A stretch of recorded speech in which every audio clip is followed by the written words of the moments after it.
Syederalun keluarga Kepala Biro Bahasa Arab Al Jazeera, Wael Dahdoh dikabarkan tewas dalam serangan udara Israel di Gaza, Palestina.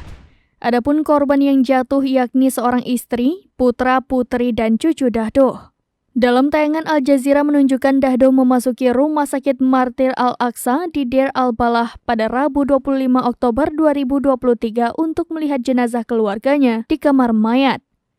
Ia terlihat berjongkok dan menyentuh wajah sang anak Mahmud yang ingin menjadi jurnalis seperti ayahnya. Rekaman kemudian menunjukkan dia memegangi tubuh putrinya yang berusia 7 tahun bernama Syam.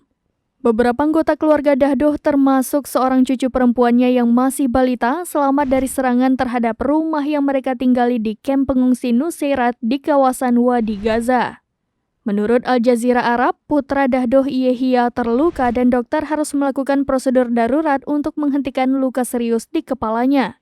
Prosedur tersebut dilakukan di koridor rumah sakit dan para dokter kesulitan menemukan instrumen yang sesuai hingga akhirnya harus menggunakan benang non-bedah untuk menjahit lukanya.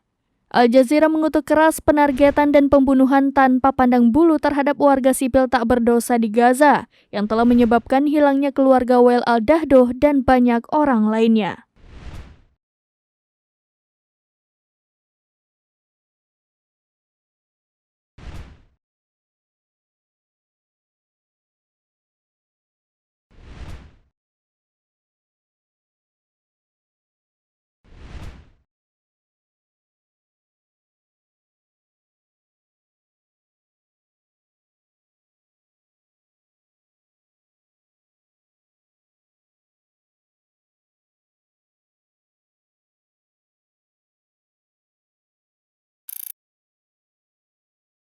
Download Tribun X sekarang, menghadirkan lokal menjadi Indonesia.